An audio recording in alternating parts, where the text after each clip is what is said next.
Chief of Defense Staff have directed a comprehensive security enforcement across the general area. My Nigeria, I don't bring no boga Bishop news story. My name Nandehi. Make a sharply yarn on a son to the website. It just happened. Some angry Nigerians they don't come they abuse President Bola Ahmed Tinubu as they come they cause some through we say they see in convoy when they drive past for inside Lagos State during the May 27, 2026 Salah celebration. We say they do for inside Lagos State as in come Lagos State to come celebrate. And so some Nigerians we say they see in plenty cars convoy they drive past. They come they abuse them. They cause Yeah, stupid man, my God will punish you. Idiot man, why down if he shout for you, stupid man. My God will punish you. The defense headquarters don't come out contract say their troops go make sure say they go fight and make the effort to rescue the 39 students and also 7 teachers. The wey say omila kidnappers they be kidnapped for inside Ahoro Osini community for Oriri local government area of Oyo State. As they come out come yarn this talk for inside Abuja na Major General Michael Onoja na come out come yarn this talk. Proactive operational steps are already yielding valuable intelligence, and troops will maintain a relentless posture until the perpetrators are brought to account and the region's security is completely restored.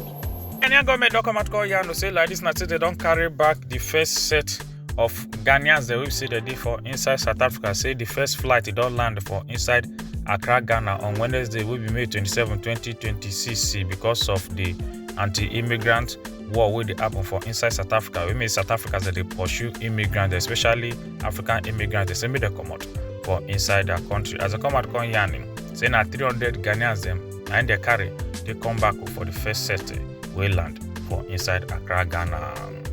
The former Minister of Education will be Obi Ezekwesili up on the fire by they give President Bola Ahmed Tinubu and Godswill Akpabio will be Senate President and other politicians. Will say they come out to come the wish Happy Children's Day. Meanwhile, omila kidnappers they see who about 39 children there for inside their camp and also some teachers them. As in on the talk, say all of them say they don't fail Nigerians them. As in on they yarn this talk, say this one.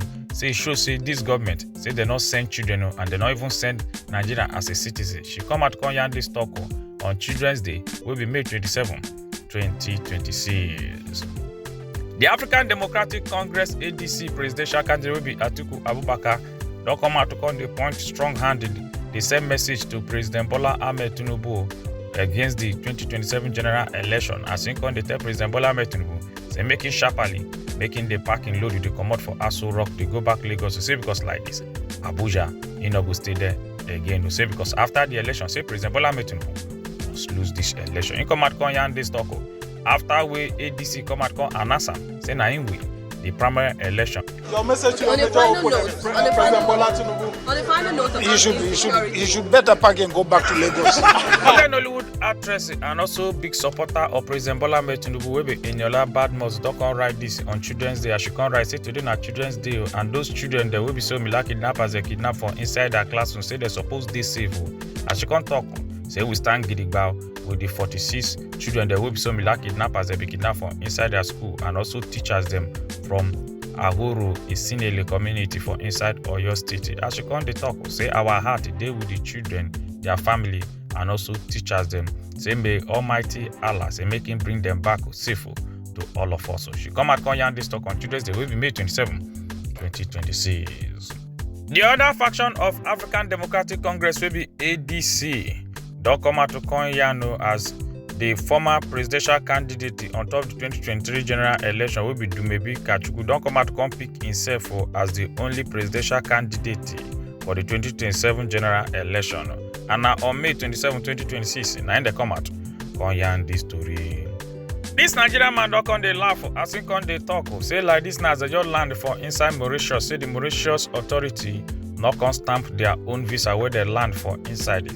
Come they yarn it. See other Nigerians they will be say they deny them not to enter inside the country. Say himself say he won't just come there to come relax and just catch fun. Say but like this they not agree. May they enter. And the name of the man na Selifu Michael Jubri. Now he come out to compose this video. Come they yarn. Say other Nigerians we say that all of them still follow. Say they deny them visa. Say na just normal tourism. Now if you want go do for inside Mauritius, say but they no agree. Come they say it be like say these people that they don't want make Nigerians they enter inside their country again. See, I'm the only one smiling, yo. See Nigeria, see Nigeria, see Nigeria. They decline our visa after we arrive. Mauritius, everybody they pursue Nigeria for a country. Now be small kasala don happen for inside South Africa. As plenty school children, them about 700 school children, them all of them don't even enter inside street. When they do inaugural protest, they ask, say me they remove all the foreign school students, the way all of them they go school together. Say me they come out from inside their country, as they can't even catch one of the school children, come beat that one well. We make all of them come out, come the yarn. Say make all the school children, the website they be foreigners, say me they come out for inside South Africa. Now Wednesday will be May 27, 2026. Now in the school children, them all of them they bus enter inside street to go do this inaugural protest.